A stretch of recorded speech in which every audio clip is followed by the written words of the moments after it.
चाहिए और दिल दुखाना किसी नहीं चाहिए, दिल दुखाना किसी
क्योंकि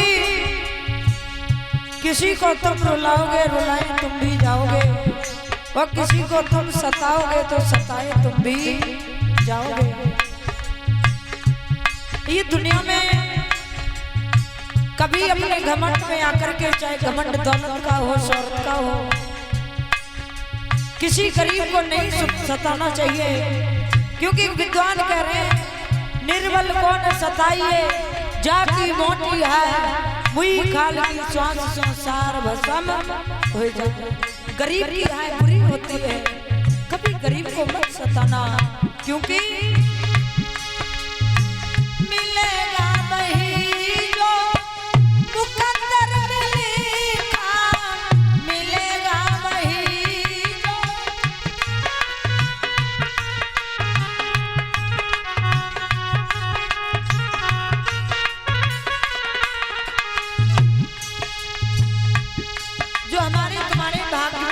चल करके आएगा, और जो हमारी किस्मत में नहीं है उसे हम किसी दूसरे से छीन कर भी लाएंगे, तब वो मेरे पास रुक नहीं पाएगा, चला जाएगा। मिलेगा वही जो मुकद्दर में लिखा, मिलेगा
दूसरे की किस्मत का खजाना में नहीं मिल सकता है। इसलिए ये दौलत कमाने के चक्कर में किसी निर्दोष की आत्मा को मत सताना।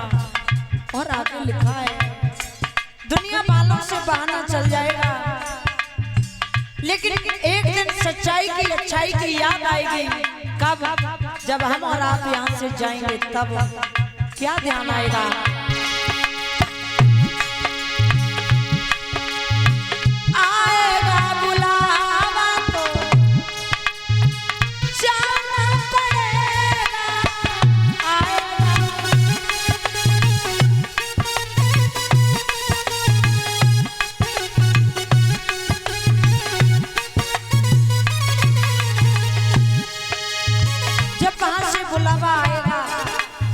बहाना नहीं चल पाएगा। और जब वहां जाने की बारी आती है ना महाराज, तो जिनके अंदर बहुत अकड़ भरी होती है उनकी भी अकड़ नम्रता में बदल जाती है। लिखा है आएगा बुलावा तो जाना पड़ेगा, आएगा। और यहाँ दुनिया में जो अकड़ के चलते हैं, सर पे आखिर झुकाना पड़ेगा।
कि नहीं चाहिए दिल दुखाना किसी का,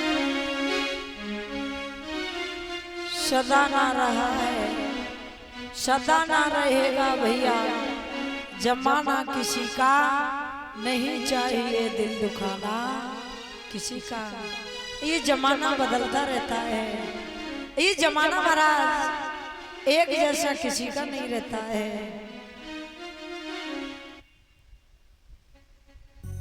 कभी सर्दी कभी